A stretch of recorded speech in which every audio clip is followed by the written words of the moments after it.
Why Pope Francis thinks the Church should play a part in world leaders' debate on AI. An image of Pope Francis wearing a stylish white puffer jacket went viral last year, prompting a flurry of comments about his choice of clothes and even questions about whether he had a stylist.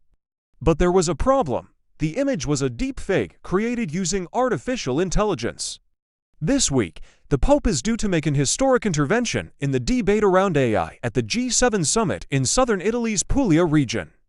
On Friday, Francis will become the first pope to participate in the summit of leaders from the world's most advanced economies. When he takes part in a session dedicated to AI, U.S. President Joe Biden, a Catholic who has a warm relationship with Francis, is among the leaders expected to be present at the gathering. The 87-year-old pontiff is determined to use the soft power of his office to try to ensure that the development of AI serves humanity and does not turn into a 21st-century Frankenstein's monster. For the Pope, who is a young man trained as a chemist, developments in science and technology are to be welcomed. He believes AI offers exciting new opportunities. But the Pope also foresees some grave risks.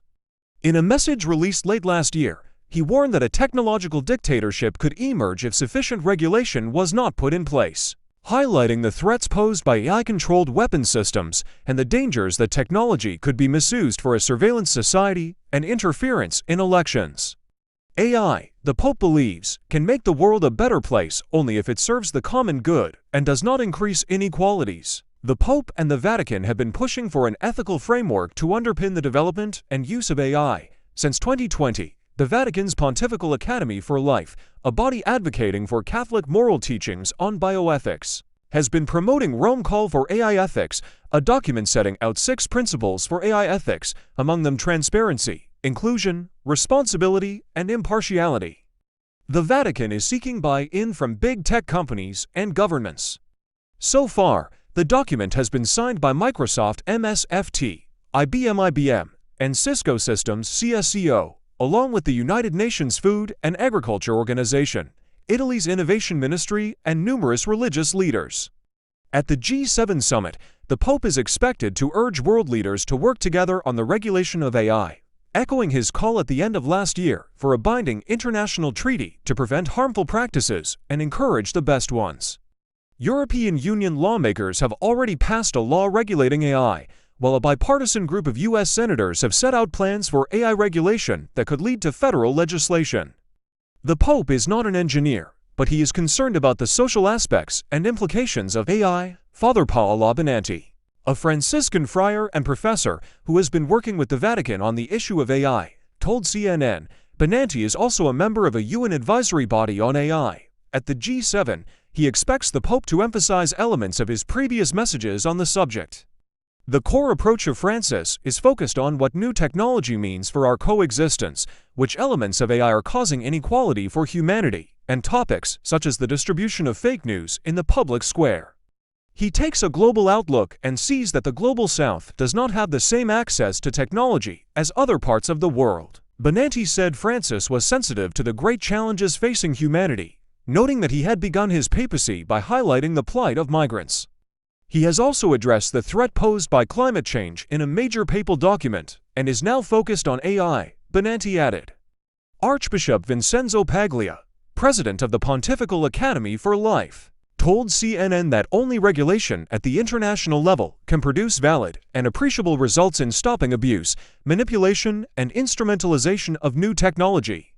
The Academy's push for a more ethical AI, he added, seeks to ensure a path of sustainable development for all humanity. Italy, which currently holds the rotating presidency of the G7, last year placed a temporary ban on ChatGPT, a chatbot and virtual assistant, over privacy concerns and has plans to penalize the misuse of AI. Giorgia Meloni, Italy's prime minister, has said she believes the Pope's presence in Puglia will give a decisive contribution to drawing up an ethical and cultural regulatory framework for AI. She said it was crucial to harness the best ethical and intellectual reflections in this area, adding that the Rome Call for AI Ethics was helping create the idea of algorethics, ethics for algorithms. Francis' decision to become the first pope to participate in a G7 summit signals his desire to be where the real debate actually takes place, papal advisor Father Antonio Spadaro posted on X, formerly Twitter.